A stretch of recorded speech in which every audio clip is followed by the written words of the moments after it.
Good morning, everybody. This is Brother Brad coming to you from the Creekside here in Middle Tennessee.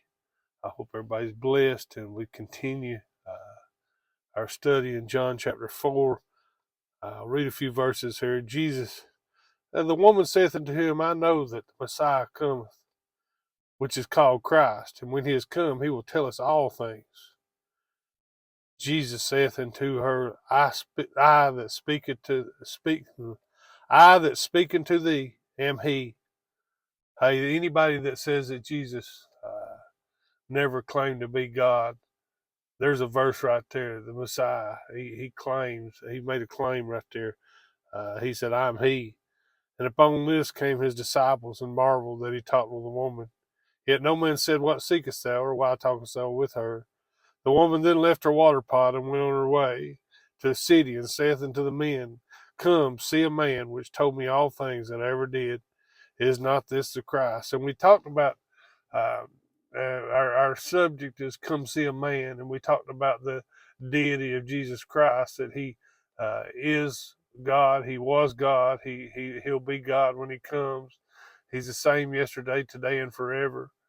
That great is the mystery of godliness in 1 Timothy 3:16, that God was manifest in the flesh, and we understood, and the disciples, apostles understood, when they were asked, "Who do men say that I am?" and Peter responded, "Thou art the Christ, the Son of the living God." And they understood, and we understood the deity of Jesus, and that he was all God. But this morning we're going to go back a little bit and all the way back in the first in verse 6 of chapter 4.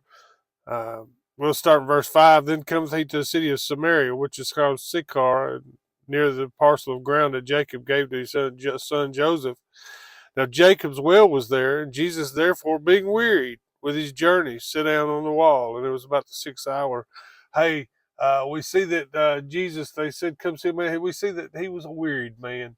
And that speaks to his humanity this morning. We're going to talk about that wearied man, his humanity, that yes, he was all God.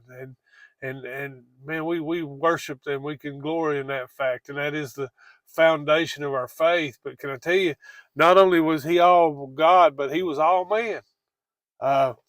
Read over in Hebrews. Well, we'll wait a minute on that, but we understand it that God came in the flesh and gave himself and became a man, that he thought it not robbery to be equal with God, but that he came and took on the form of a servant and a man, and humbled himself, and he was all man. We read so many things about Jesus. We see that about his humanity.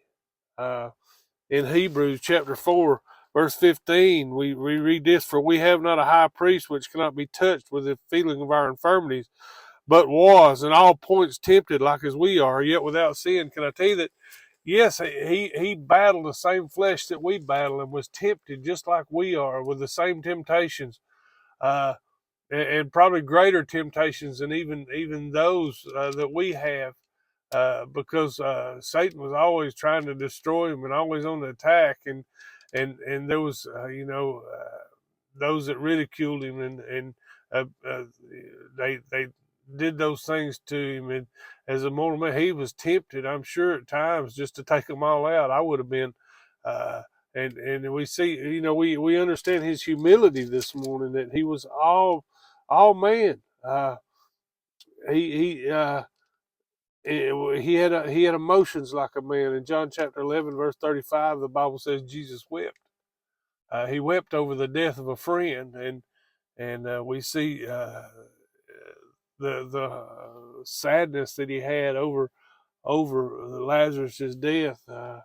We see that he was in agony. In Luke 22, chapter 44, we find him on in the garden praying, and being in an agony, he prayed more earnestly, and the sweat were great drops of blood falling to the ground.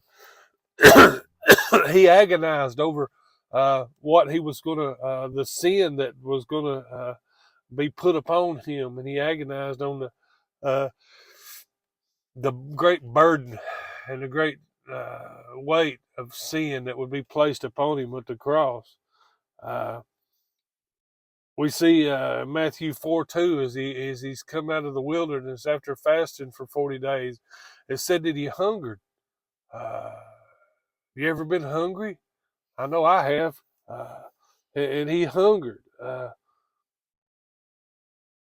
The Bible tells in John 19:28 that he thirsted, and on the cross there he said, "I thirst."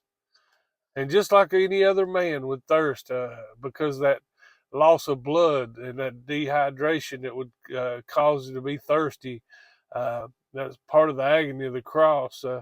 And he thirsted and he hungered and he cried out. He cried out with a loud voice.